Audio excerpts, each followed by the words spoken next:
Alors, dans la deuxième partie de cet exposé, je vais vous montrer ce que la création de pièces à vue multiple a généré sur le disque dur en termes d'entrée fichier, hein, et où sont rangées ces données, de quelle manière elles sont organisées, et puis aussi qu'on peut, bien sûr, modifier ces entrées de catalogue directement depuis le générateur de contenu. Alors, on va commencer par la dernière idée. Et en allant ici dans Gérer, éditeur de générateur de contenu, je vais pouvoir, en sélectionnant une pièce, donc cette pièce que j'avais générée tout à l'heure, qui se trouvait dans pyramide FOAD ici, le ventilateur de désenfumage, je vais avoir la possibilité soit de modifier cette entrée pour la taille 1 que j'ai fait tout à l'heure, soit ici de la modifier, soit donc d'ajouter de nouvelles tailles de composants. Alors si j'utilise cette première option, eh bien je vais relancer la machine de fabrication de pièces, auquel cas évidemment je pourrais à nouveau choisir un nouvel identificateur de calque, ou bien le même, reprendre les mêmes valeurs par défaut, et puis ensuite à la génération de blocs, utiliser le bloc de la taille numéro 2. D'accord ? J'ai l'autre possibilité qui consiste simplement à venir compléter des informations sur ce document-là, sur cette taille-là, d'accord, en utilisant l'option modifier les tailles de composants. Alors, pour information, on reprend ces informations dans les petits, dans le déployer des petites icônes ici, l'ajout de taille de composants et la modification de taille de composants. Donc, si je viens maintenant dans la modification de taille de composants, eh bien, j'ai accès à un certain nombre de modifications sur les différentes parties de ma pièce. Ici, je vais pouvoir travailler son comportement, par exemple, ou retravailler son comportement, son classement. Je pourrais, bien sûr, ici, venir retravailler les blocs associés à cette pièce. Je pourrais, et ce sera peut-être souvent le cas, venir associer une image plus nette ou plus correspondante de la pièce en question. À savoir, par exemple, si j'ai défini des dimensions relationnelles, et bien ici, avoir retouché mes images avec un outil adapté en indiquant les cotes et le nom des cotes que je mets en place pour manipuler mon objet. Et je vais surtout pouvoir aussi compléter les informations et rajouter des connecteurs à mes pièces. D'accord ? Donc ici, par exemple, je vais pouvoir retourner, ajouter dans ma pièce une connexion pour une alimentation électrique, par exemple. D'accord ? Donc, et bien sûr, modifier les propriétés relationnelles des tailles d'objets raccordés à cette pièce. Donc ça, c'est pour la partie modification de la pièce de catalogue existante que nous avons formée dans le premier chapitre.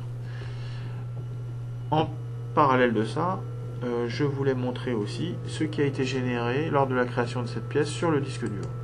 Il a été créé sur le disque dur dans le répertoire Programme Data, Autodesk, MEP 2010, France, MEP Content, ici, dans le catalogue sur lequel nous travaillons, dans les pièces à vue multiple, équipement mécanique. Donc vous voyez qu'il y a une série de répertoires, mais enfin, toujours l'organisation est à suivre autour de MEP Content. Derrière le choix du catalogue, puis les classements des pièces. Et on va retrouver notre onglet pyramide FOAD, dans lequel, ici, vous trouverez la définition en dessin de notre pièce à vue multiple. Nous allons regarder en suivant. Et puis ici, un fichier XML qui va indexer la taille de pièce ou les tailles de pièces que l'on pourra disposer dans notre dessin ici. Et une image, la fameuse image que l'on peut voir ici dans l'explorateur, de la pièce. D'accord ? Donc 3 entrées pour l'intégration au catalogue de notre pièce. Alors maintenant, je vais vous montrer ce que nous avons généré en ouvrant le dessin du ventilateur depuis le catalogue. Donc,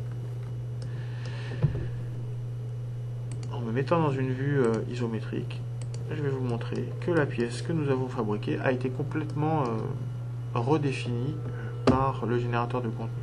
Elle contient maintenant non seulement la pièce 3D que nous avions définie au départ, le bloc VED, mais elle contient aussi la vue de côté, ici, la vue de ce côté-là, ou de face. d'accord, et toujours le même point d'insertion, la vue de dessous, la vue de dessus, toujours avec le même point d'insertion que toutes les autres pièces, d'accord, et ainsi de suite. La vue de derrière, toujours avec les mêmes points d'insertion. Le bloc schématique et le bloc modèle.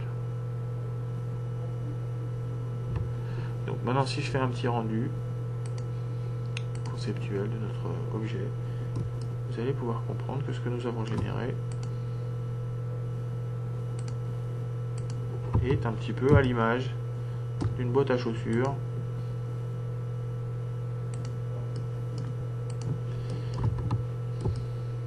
décomposée. Hein, et ça, ceci pour vous permettre de comprendre comment fonctionne la pièce à vue multiple dans l'environnement AutoCAD MEP. Qu'est-ce que c'est qu'une pièce à vue multiple? Alors, depuis cette entrée, ventilateur désenfumage générique, hein, à l'aide de la commande de modification ou d'ajout de taille de composants, on pourra bien sûr insérer dans la même entrée plusieurs tailles du même appareil et les récupérer depuis la même entrée. Voilà pour la deuxième partie de l'exposé sur les pièces à vue multiples. Bon courage!